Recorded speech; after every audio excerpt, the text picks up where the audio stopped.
18வது IPL திருவிழாவின் 21 மற்றும் 22வது league போட்டிகள் நேற்று நடந்தது. இதில் 21வது லீக் போட்டியில் டாஸ் வென்ற கொல்கத்தா அணி முதலில் பந்துவீச்சை தேர்வு செய்தது. அதன்படி முதலில் பேட்டிங் ஆடிய லக்னோ அணி நிர்ணயிக்கப்பட்ட 20 ஓவர்கள் முடிவில் 3 விக்கெட்டுகளை இழந்து 238 ரன்கள் எடுத்தது. அதாவது இந்த போட்டியில் அதிகபட்சமாக நிக்கோலஸ் பூரன் 87 ரன்களும் மிட்செல் மார்ஷ் 81 ரன்களும் அடித்தனர். கொல்கத்தா தரப்பில் அதிகபட்சமாக ஹர்ஷித் ராணா 2 விக்கெட்டுகளை வீழ்த்தினார்.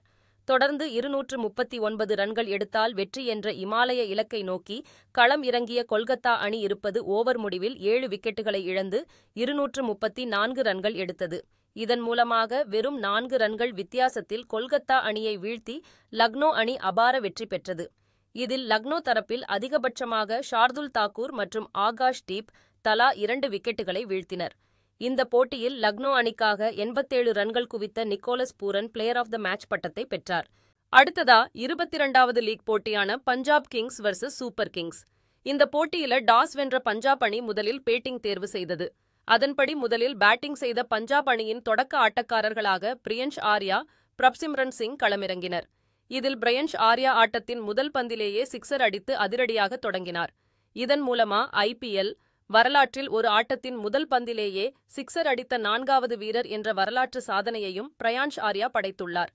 தொடர்ந்து 42வது பந்துகளை எதிர்கொண்ட பிரியன்ஷ் ஆர்யா 103 ரன்கள் எடுத்து சதம் அடித்து ஆட்டமிழந்தார்.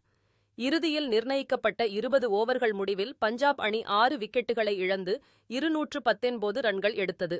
இதனையடுத்து 220 ரன்கள் அடித்தால் வெற்றி என்ற இலக்குடன் சென்னை அணி 20 ஓவர்கள் முடிவில் 5 விக்கெட்டுகளை இழந்து 201 ரன்கள் மட்டுமே எடுத்தது.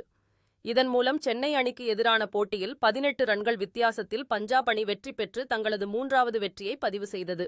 அடுத்ததா இன்றைக்கான போட்டி, அதாவது 19 நாளான இன்றைக்கு நடக்கக்கூடிய 23வது லீக் போட்டியில் குஜராத் டைட்டன்ஸ் ராஜஸ்தான் ராயல்ஸ் அணியை சந்திக்கிறது.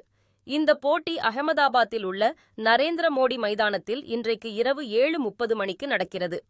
சுப்மன் கில் தலைமையிலான குஜராத் அணி தனது முதல் ஆட்டத்தில் பஞ்சாபிடம் 11 ரன்கள் வித்தியாசத்தில் போராடி தோற்றது. அதன் பிறகு மும்பை, பெங்களூரு, ஐதராபாத் அணிகளை அடுத்தடுத்து எளிதில் வீழ்த்தியது.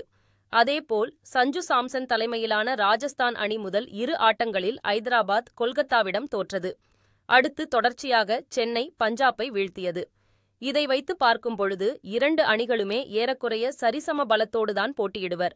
எனவே இந்த போட்டியும் விறுவிறுப்பாக தான் இருக்கும் என்றே சொல்லலாம்.